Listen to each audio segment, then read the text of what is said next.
fourth quarter. I think we had like 3 in a row. And to me, that's where the game turned and went the other way. Again, I think our guys continue to fight.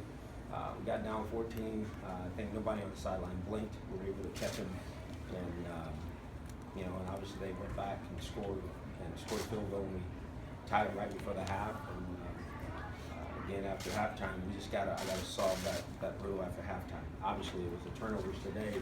And as I talk to our team, I think that's the key to our season. You can't turn the ball over. When you turn it over, you got a chance to win in all these games. That's just the way pro football is. So I got to do a better job. And again, I take responsibility for it all. Players got to get better. They know that. And got coaching better. But at the same time, I think the guys are trying as hard as they can. It was good to see Cody Parkey do a good job, bounce back from last week. So that was an improvement. Again, I give kudos to Coach Tabor for that. I think him being there for the week with the rest of his teammates and everybody was good. But at the same time, we got a group of fighters, and I'm not concerned about what's going to happen in our locker room. Other than I know we're going to go back to work this week to go fight again.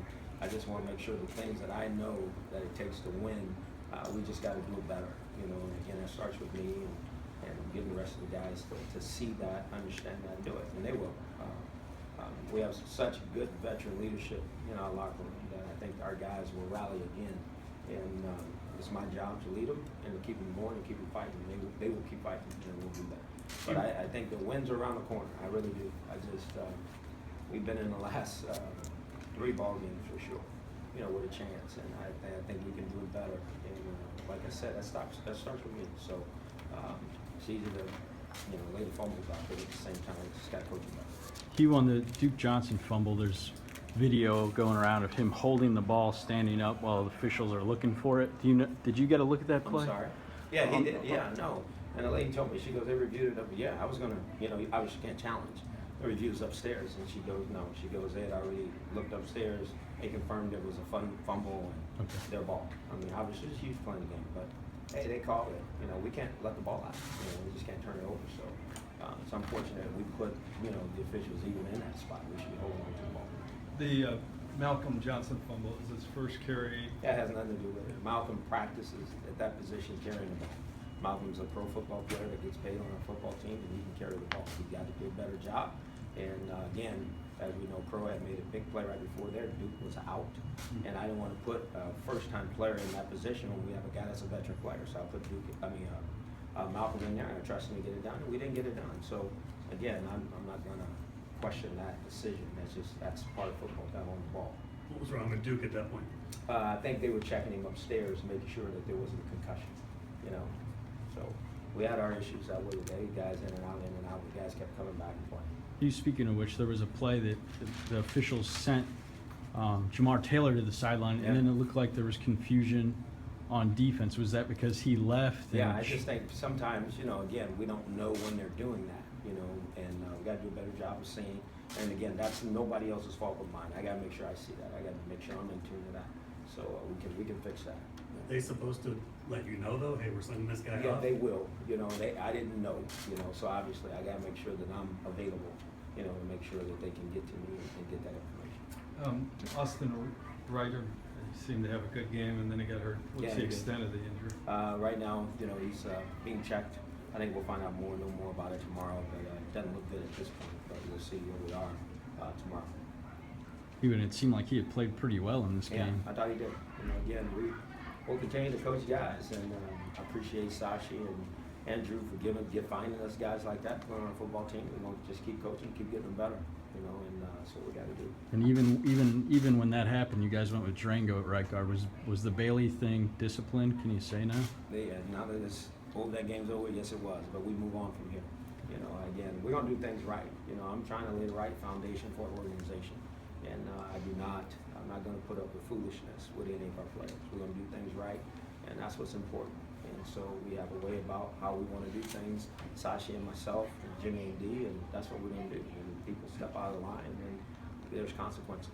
Did you consider going with Pryor anymore in a Wildcat or anything after? No, I didn't think that was needed. It had nothing to do with his first opportunity. Just when I watched the defense out there, I thought there was other avenues to exploit what we needed to do. And again, we had our chances. I mean, it had nothing to do with us being in Wildcat or not, or him at quarterback or anything like that. It really had to do with us holding on to the ball. you know, we gotta take care of the football. Pryor only was targeted 3 times the second half. Was that just the way the game went? You were running the ball a little bit more? Yeah, I think it was that. I mean, and we gotta make sure that we give him his chances too. You know, he does. He's a dynamic playmaker. So, you know, we'll go back and see where we failed in that situation myself, and see if we can get better there too. There's no frustration on your part? Your guys standing there holding the ball and they're digging through a pile of Oh, footballs. it's frustration, but again, when an official tells you it's already been reviewed and it's their ball, and nothing I can do, you know, I can yell, scream, do whatever, it's not gonna change the call.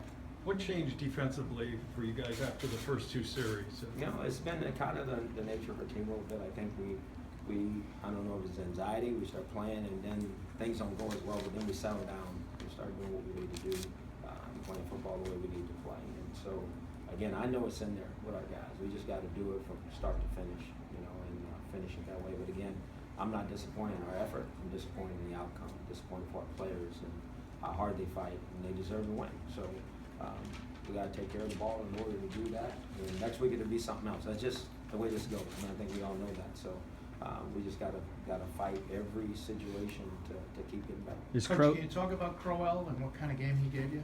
He's I've said it a long time ago. I think he's one of the better backs in this league. He's playing good, you know, and I still think there's more in there.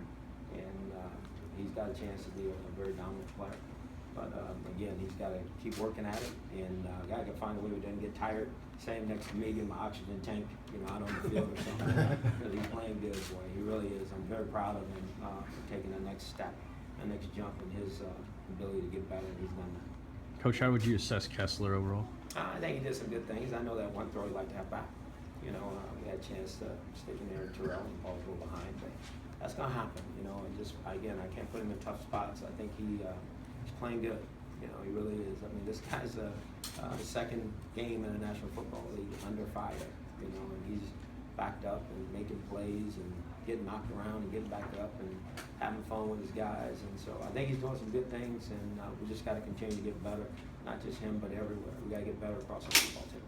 Did you get a chance to talk with Robert Griffin this week at all? Maybe he expressed some frustration about being injured, not being able to play today? No, yeah, no, we didn't have those conversations. The only conversation we had is him just supporting his teammates and ready to play. I mean, when he's ready to go, he'll be ready to go. Anything else?